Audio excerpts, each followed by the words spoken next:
Чет элдиктер Кыргызстандын тышкы туризм тармагын өзүнүн табигый көрүнүшү менен кооз жана эс алуучуларга ыңгайлуу, коопсуз жай катары сыпатташат. Ошондуктан чет мамлекеттик маалымат каражаттарынын иликтөөсүндө Борбор Азиядан жалгыз Кыргызстан туризм багытындагы жетишкендиги менен туристтер колдоосуна ээ болду.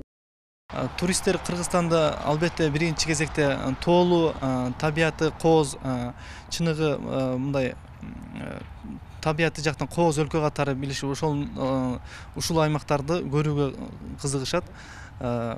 Ошондуктан биздин кийинки максаттарыбыз жайкы эмес, кышкы туризмди дагы өнүктүрүү.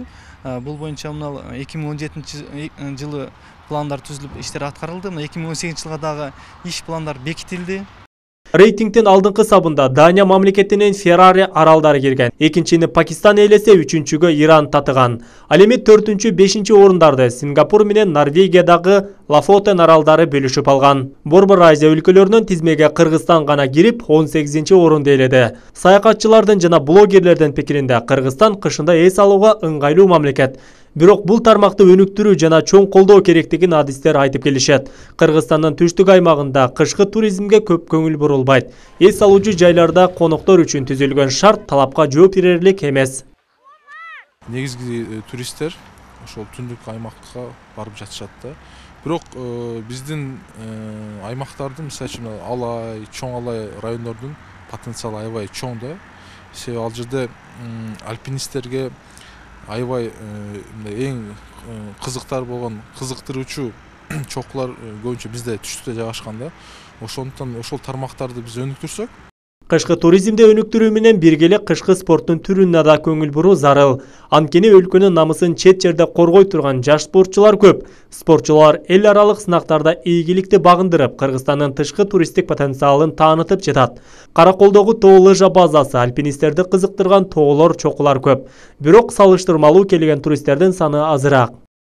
Кышкы убакта да туристтердин агымы токтобогондугу бул байкалды. Бул биздин статистикалык маалыматтар боюнча 2016 жыл 2015-2016 жылдары 15-16 миңден ашпаса туристтердин саны.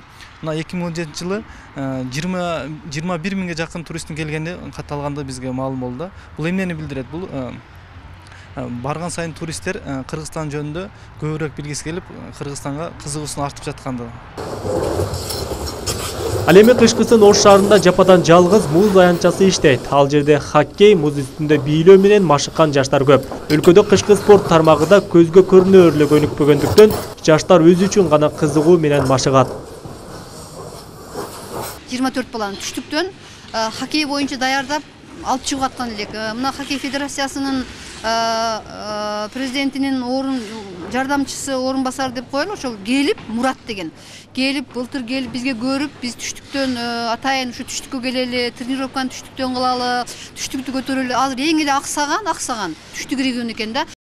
Кыргызстандын 95%-ын тоолор ээлегендиктен кышкы сезонда өлкөнүн эл аралык туризмди өнүктүрүүнүн объектиси катары көрүп, бул боюнча иш алып баруу зарылдыгын адистер айтышат. Адыл Акжол уулу, Айбек Үсөн, жаңылыктар.